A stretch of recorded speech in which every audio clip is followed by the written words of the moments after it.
Hi, I'm Colton Wall, otherwise known as Coltonw83. I'm a player for compLexity's Clash Royale team, and I'm going to be going over the balance update 424, 2018. So first we're going to go over the actual balancing. So dart prints, the shield hit points were down by -25%. What I think that'll do to the meta is obviously dart prints is used in like almost every deck now. One of the interesting things about dart prints and prints is prints is used with dart prints in 70% of the decks it's used in.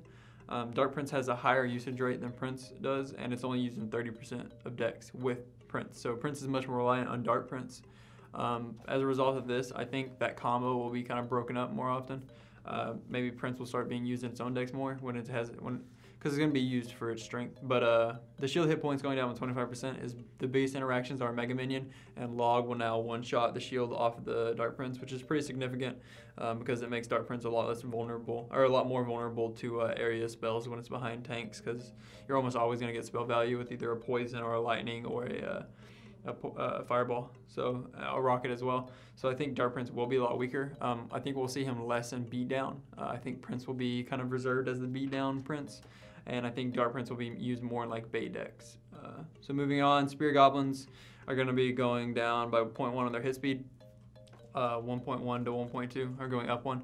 I think that'll be pretty significant because we see a lot of decks that use like 3 spear goblins cards, like Goblin Hut, spear goblins themselves, and then Goblin Gang. So I think Goblin Gang will be used, but I think the spear goblins themselves are going to be going down because I mean that's a pretty significant nerf because it affects all 3 of them, Goblin Hut as well. And what I'll go over a little bit more is lightning. So I think Goblin Hut will be weak to lightning because it'll give value on other troops as well, especially in Electro Wiz Goblin Hut decks. I think only Musketeer really works with Goblin Hut now, but I don't know if that'll be used. Maybe just in Graveyard because it serves as a poison bait, Goblin Hut that is.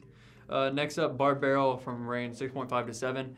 I think Barb Barrel will be significantly unchanged, I guess. I don't think it'll change much actually because it's only a half tile and it's not a very good card to begin with. They didn't do anything else significant to buff it. So I think it'll kind of stay in its niche role where it's not very good. You don't see that much there's no real reason to take it over Log at the moment because the Barb itself isn't all that useful. It doesn't get close to the tower, and Barb Barrel is worse than the Log on its spell effects, so it doesn't have as long a range. So Knight, hit points up by 3%. They kind of reverted the past nerf they gave to Knight. I still think Ice Golem will be dominant in that sort of role, but I think Knight could see its way back into like spell bait type decks. Otherwise, mostly unchanged. I don't think he's going to be amazing, but I think he'll be a little bit more used. Ice Golem will also be used more in that cheap tank role.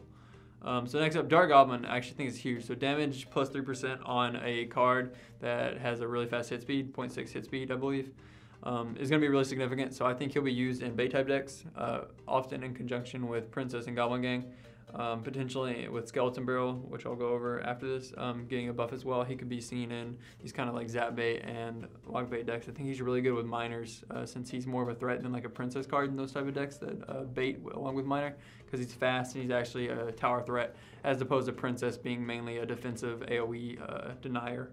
So next, Ice Spirit. So area damage down by 4%, freeze duration down by half a second, which is actually really big on a 1 elixir card that's used to cycle. A lot of decks rely on that freeze for as long as possible to make the defense count with these cheaper cycle decks.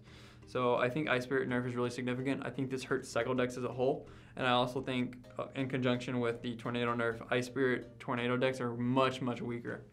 So next up, Skeleton Barrel. I talked about it a little bit already, but just going from 6 to 7 on Skeleton Barrel is really important because it was previously 8 when it was really, really good. Because skeletons aren't only adding the 67 DPS per skeleton, they're also adding an extra body that's able to tank. So if you look at back when a Skeleton Barrel reached the tower before with 8 skeletons versus 6, it does so much more damage. So the fact they added another one back, and the fact that cards like Bats can still be good, and Dart Goblin is another card that could be working in that kind of archetype because Skeleton Barrel serves as a Log Bait and a Zap Bait. So I think that deck will be used some in minor decks, along with Dart Goblin most likely. So finally, the biggest one really, I think, besides Tornado is Lightning. The radius is going from 3 to 3.5. It reverts the nerf. There was also like a 3% damage nerf, but That's not too major.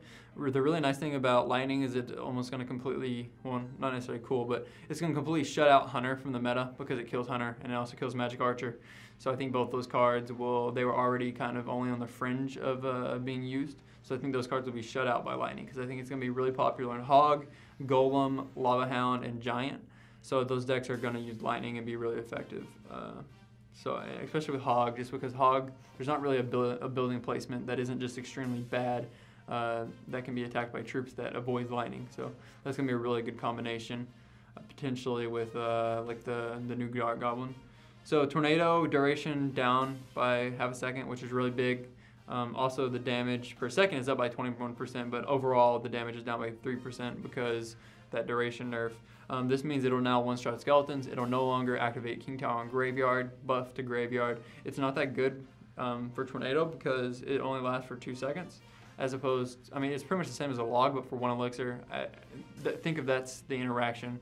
Tornado versus Log for the interaction on killing a Graveyard. So you can really only finish off the last second, so that's not that great. You would much rather activate King Tower because that's almost a guaranteed win versus Graveyard. So we're going to see Tornado used much less often. Also, Ice Spirit is really often used in conjunction with Tornado. So I think that combination is going to be much worse. I don't think it'll be really used at all. The Exy decks will be much worse. They won't stop Lava Hound as well. The duration is not as much. So that means a lot of things may not be pulled in anymore. I think Loon will be really hard to activate King Tower. I think Golem will be hard to activate King Tower. Potentially you can't do it at all. Hog, I would assume you can still do, and it's probably going to be much harder to group up 3 Musketeers into 1 lane. So next up, Magic Archer hits moving targets better. So this is just a fix to like Magic Archer versus Goblin Hunt, for example, where he just misses repeatedly. So now he'll actually be able to hit them. So it's a small buff. Not that big of a deal, and it's going to be weak to lightning, so I don't really expect to see that much Magic Archer. Spells can now be played on the river. This is a really nice QOL change, QOL, because river, like if someone played a minion horde in the middle to go out like a Tesla, you could accidentally the drag could be screwed up by not being able to place on the river, and it would make you miss them completely. So that's a nice change. And then some other bug fixes, and that's about it for the balance changes. So overall, I think we'll see less Dark Prince. We'll see more Prince-only decks for beatdown, and then Dark Prince will be used in like these bait decks, these quicker cycle decks. And then I think a lot of Dark Goblin is going to come out, and a lot of Lightning as well. And we're going to see less of these. We're going to see less Fireball for sure, I think. We'll finally see, we'll see a lot of Hog because of the Tornado nerf. I also think Lava Hound will be really prominent.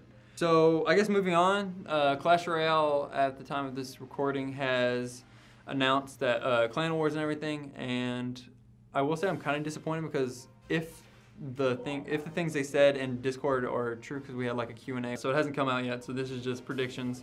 I'm kind of disappointed by if it's not tournament standard, because that makes it harder for the casual fan to get into it. And of course, as a pro, we want the casuals to have the best experience possible because they make up our viewer audience, and obviously you just want them to enjoy the game as much as we do because we always play on tournament standard, so the game is always fair for us. So I would really like to see more things that help the casual audience, but yeah, Clan Wars, we don't know exactly how it's going to work, so I think that'll be, I'm still excited to see how it will work. I like being able to play versus people in a competitive format, so hopefully that's better than the ladder is currently, because I'm not a big fan of ladder currently. So I think that's about it for the patch. They leaked like the boat stuff, but I don't really know what that's about, so I'm just really hoping this patch will be as much as it's been hyped up by Clash Royale. And that's about it. Thank you guys for watching. See you next time.